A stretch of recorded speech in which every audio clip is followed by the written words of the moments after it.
Güç bilen yonyuda manda bir sayı qo'rib yaqinlar cumon do'stlar, ammo meyfan bilan yemsizlar yoki yuta bilan yemsizlar birli yedinglar tam tilinglardan qoldi ekan. Buning qilish usuli sizlar o'ylagandan bek oddiy bo'lib birli ko'rsanglar yugunalasizlar. Angaldi bilan o'zimizning ehtiyojga qarata muvofiq qilgishda yaqib olgandan keyin buni suratga ko'zlaganda qanday shaklda to'g'rib olamiz. Hamda buning ketarli qo'shimchalarni suratga ko'zlaganda 4 chas qilib to'g'rib olamiz. Ko'rib mishaga chiqibsizlar do'stlar, meni qo'shmagan do'stlar meni qo'shib olishni unutmanglar. Har kun qulay tomoqlarni yetishni yutyapman do'stlar. Yoqtirgan bo'lsanglar yurak besib, inkas rayniga suzgilarni ko'proq yo'llab qo'yishni unutmanglar. Hamda qozonga azroq may qo'yib, may qizigandan keyin go'shtni solamiz. Go'shtni toz qizarg'ich uzunroq qo'raymiz. Go'shtni qancha uzun qo'rsanglar shuncha yeyishlik bo'ldi-jumi do'stlar. Hamda piyoz, sinjan samsoqlarni silib olgandan keyin azroq tuz, jan yo'q qizartirganlar silib, qizilmay chiqqich qo'rib olamiz.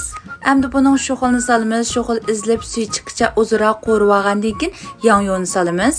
Hamda yong'yonni yaxshi aralashtirib o'zaro qo'rib olgandan keyin buning ta'mining ochiq-chiq yeyish chiqish uchun cho'ngstamni qo'rdoq tetib ikki qo'shib atrofini silib etamiz do'stlar.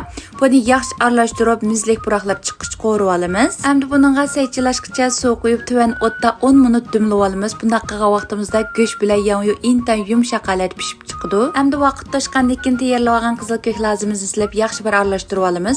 Lazim uzun qo'rib etmaymiz juma do'stlar. Bumuz laz izlib siyanglar ko'rimsiz chiqib qoladi. Mana buningni tuz ta'min etib, hamda taqsimizga ilova saqlab bo'ldi. Qansizlar o'rganib oldinglarmi do'stlar? Agar yoqtirgan bo'lsanglar, izlaganda topolmay qolmaslik uchun yurak va yulduz belgisini bosib saqlab olishni unutmanglar.